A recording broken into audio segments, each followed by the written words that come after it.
Bonjour à tous. Aujourd'hui, on va voir comment faire un test de d'ANOVA. Le test d'ANOVA, donc le test d'analyse des variances. Alors, pour petit rappel, le test d'ANOVA permet de voir si une variable continue diffère selon les niveaux d'une autre variable. Par exemple, est-ce que le taux de meurtre diffère selon les niveaux de population dans les agences de Georgia? C'est-à-dire, voilà, on va supposer que je veux utiliser ce jeu de données si, vous voyez, on a plusieurs agences et on a euh, les populations qu'on a essayé de définir en trois niveaux, small, medium et large. Et on veut voir est-ce que le taux de meurtre qui est représenté dans cette variable ici, est-ce que ce taux de meurtre-là diffère selon les niveaux de population dans les agences de cette ville de Georgia. Alors, pour essayer de tester ça, ce qu'on va faire, c'est qu'on va utiliser, déjà on va utiliser la variable, on va utiliser la fonction LM qui nous permet déjà de faire une régression linéaire et je vais vous montrer comment à base de la fonction LM, la fonction qu'on utilise pour faire une régression linéaire, on va faire le test d'ANOVA. Donc, on va essayer de voir, voilà, comme les deux variables qui nous intéressent, les variables LMurder et POP4. Ce sont ces variables qui nous intéressent. Donc, on va faire cette régression. Maintenant, ce qu'on va faire, c'est que on va utiliser ANOVA sur le code de la régression. Donc, ce qu'on va faire, c'est ça.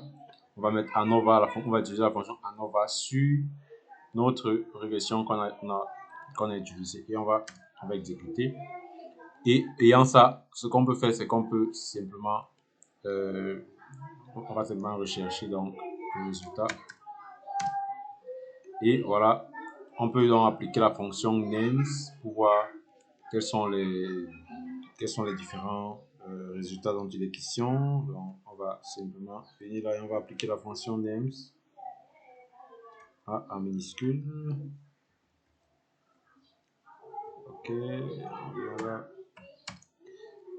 Donc, on a le degré de liberté, degree freedom, la somme des carrés, la moyenne des carrés, la valeur f et la p-value. Donc, et en ayant ça, on peut extraire la p-value dont on a besoin. Donc, vous voyez, ici on a une p-value qu'on voit là qui est inférieure à 5%, bon, pratiquement égal à 5%, mais on peut dire plus ou moins égal à 5%. Non, et on sait que la p-value teste l'hypothèse nulle qui stipule qu'il n'y a pas de différence entre ces différents niveaux, qu'il n'y a pas de différence, qu'elles sont toutes égales.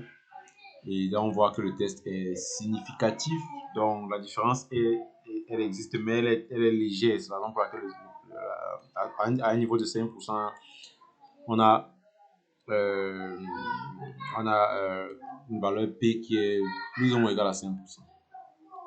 Alors, vous savez comment faire un test ANOVA en utilisant le logiciel R.